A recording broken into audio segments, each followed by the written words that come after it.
ఇద్దరు జాలర్లను కాల్చి చంపిన కేసులో ఇటలీ నావికుడు గిరోన్ను స్వదేశం వెళ్లేందుకు అనుమతించాలంటూ ఐక్యరాజ్యసమితి మధ్యవర్తిత్వ కోర్టు ఇచ్చిన ఆదేశాలపై ఈరోజు భారత అత్యున్నత న్యాయస్థానం నిర్ణయం తీసుకోనుంది. గిరోన్కు బెయిల్ మంజూరుపై ఇరు దేశాలు భారత సుప్రీంకోర్టును ఆశ్రయించాలని ఐరాస ఆర్బిట్రేషన్ కోర్టు ఆదేశించడంతో విదేశాంగ శాఖ తన వాదనలు వినిపించేందుకు కసరత్తు చేస్తోంది. 4 ఏళ్లుగా భారత్లో బందీగా ఉన్న ఇటలీ నావికుడు సాల్వటోర్ గిరోన్ స్వదేశానికి వెళ్లేందుకు అనుకూలంగా ఐక్యరాజ్యసమితి మధ్యవర్తిత్వ న్యాయస్థానం ఆదేశాలు జారీ చేసింది.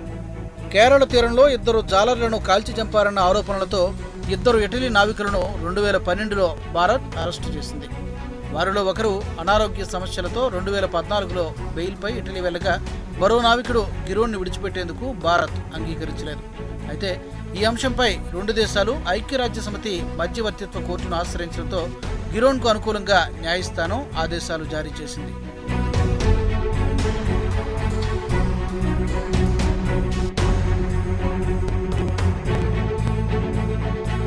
గిరోన్ను ఇటలీ వెళ్లేందుకు అనుమతించిన ఐక్యరాజ్యసమితి అదే సమయంలో భారత సుప్రీంకోర్టు అనుమతి కూడా తీసుకోవాలని సూచించింది.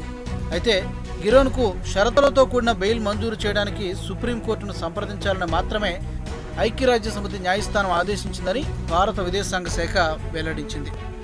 ఐక్యరాజ్యసమితి కోర్టు ఆదేశాలపై ప్రభుత్వం అధ్యయనం చేస్తోందని, అయితే గిరోన్ విడుదలపై సుప్రీంకోర్టుదే తుది నిర్ణయమని భారత న్యాయస్థానం సూచనల మేరకు ముందుకెళ్తామని తెలిపింది.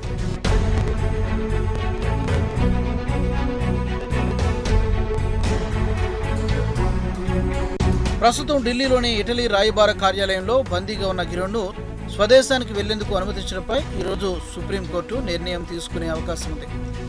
అయితే ఇటలీ ప్రభుత్వంతో ఒప్పందం కుదుర్చుకున్న మోడీ ప్రభుత్వం గిరోన్ విడుదలకు సహకరిస్తోందని ప్రతిపక్షాలు ఆరోపిస్తున్నాయి.